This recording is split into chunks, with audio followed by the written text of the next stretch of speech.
یہاں جتنے سارے لوگ ہیں آپ غور سے سنیے گا کہ میں کیا کہنے جا رہا ہوں. آپ صلی اللہ تعالیٰ علیہ وسلم کو کون سی چیز ناپسند تھی؟ آپ صلی اللہ تعالیٰ علیہ وسلم کو منہ سے بدبو آنا ناپسند تھا. جی ہاں، غور سے سنیے گا میرے دوستو میں کیا کہنے جا رہا ہوں. آج ہم نماز پڑھتے ہیں، ہمارے منہ سے بدبو آتی رہتی ہے. جی ہاں، کس چیز کی بدبو؟ بیڑی کی بدبو آتی رہتی ہے، سگریٹ کی بدبو آتی رہتی ہے. آتی رہتی ہے کہ نہیں؟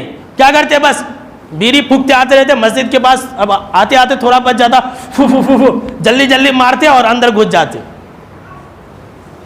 ذرہ بھی احساس نہیں کہ ہم کہاں جا رہے ہیں، ذرہ بھی خیال نہیں. مسجد کے باتھ روم میں بیڑی سگریٹ پی پی کر کے اسے بھر دی ہے. جتنا پیشاب پیخانے سے بھرا نہیں ہے اس سے کہیں زیادہ بیڑی سگریٹ سے بھرا ہوا ہے. لوگ اپنے گھروں کے اندر باتھ روم کے اندر نہیں پیتے ہیں، بیوی مارے گی لیکن مسجد کے اندر بیٹھ کر کے پیتے ہیں. کیا یہ ہمارا ایمان ہے؟ کیوں بچوں کو معلوم ہو جائے گا میرا باپ بیڑی سگریٹ پیتا ہے؟ نہیں پیتے، مسجد کا باتھ روم استعمال کرتے. یہ میں کسی پر عیب نہیں لگا رہا ہوں، جو حقیقت ہے میں بیان کر رہا ہوں.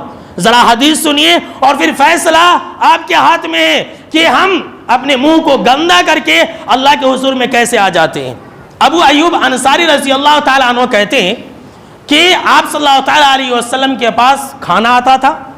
آپ صلی اللہ تعالیٰ علیہ وسلم اس کھانے سے جتنا ہوتا تھا آپ صلی اللہ علیہ وسلم اس کھانے میں تناول فرماتے تھے، اور جو بچ جاتا تھا ابو ایوب انصاری رضی اللہ تعالیٰ عنہ کو بیچ دیتے تھے. ابو ایوب انصاری رضی اللہ تعالیٰ عنہ کہتے ہیں ایک دن میں نے دیکھا ایسا کھانا آپ صلی اللہ علیہ وسلم کے پاس آیا تھا، سیم ویسا ہی کھانا آپ نے واپس کر دیا ہے، تھوڑا بھی نہیں کھایا ہے. اس سے پہلے کیا ہوتا تھا کہ آپ صلی اللہ علیہ وسلم کھا کر کے بچا کر کے ابو ایوب انصاری کو دیتے تھے، لیکن اس دن کیا ہوا کہ پورا کا پورا کھانا ویسا کا ویسا ہی ہے، آپ نے کچھ بھی نہیں کھایا ہوا. ابو ایوب انصاری رضی اللہ تعالیٰ عنہ بھاگے آئے، کہا کہ اللہ کے نبی اکرم و مکرم صلی اللہ علیہ وسلم آپ نے کھانا تو کھایا ہی نہیں. تو آپ صلی اللہ علیہ وسلم نے فرمایا میں نے کھانا اس لیے نہیں کھایا ہے کہ اس کے اندر کچا لہسن ہے، کچا لہسن اس کے اندر ہے. تو حضرت ابو ایوب انصاری رضی اللہ تعالیٰ عنہ نے کہا کہ حرامن ہوا کہ اللہ کے نبی صلی اللہ علیہ وسلم کیا لہسن یہ حرام ہے؟ تو آپ صلی اللہ تعالیٰ علیہ وسلم نے کہا نہیں لہسن یہ حرام نہیں ہے. آپ صلی اللہ علیہ وسلم نے فرمایا لیکن یہ کچا لہسن کھانا یہ مجھے اس کی بدبو کی وجہ سے ناپسند ہے. ابو ایوب انصاری رضی اللہ تعالیٰ عنہ نے کہا میرے دوست اور مسلمان بھائیو سننا کہ انہوں نے کیا کہا اگر ایسی بات ہے تو اللہ کے نبی اکرم و مکرم صلی اللہ علیہ وسلم اکرہ ما کرہتا، جب جو چیز آپ کو ناپسند ہے مجھے بھی ناپسند ہے. بھائی کچا لہسن جو ایک حلال چیز ہے، بھائی حرام ہے کیا؟ نہیں ہے، لیکن منہ سے بدبو آ جائے گی. آپ صلی اللہ تعالیٰ علیہ وسلم نے اس کھانے کو تناول نہیں فرمایا اور آج ہم سارا کا سارا باس لے کر کے اللہ رب العالمین کے حضور آ جاتے ہیں.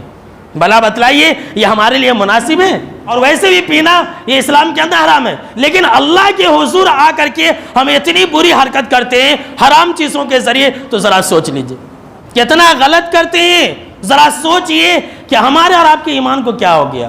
ہم اللہ رب العالمین سے سرگوشی کرنے کے لیے آتے ہیں، لہذا اس چیز کا خاص خیال رکھیے. آپ جب نماز کے اندر آتے ہیں تو آپ اللہ سے بات کرنے کے لیے آتے ہیں، اللہ آپ سے بات کر رہا ہوتا ہے، آپ سرگوشی کرتے ہیں، اللہ سے آپ سوال کرتے ہیں، اللہ سے مانگتے ہیں اپنے منہ کو پاک صاف کر کے آئے. کیا آئیں گے کہ نہیں آئیں گے؟ انشاءاللہ.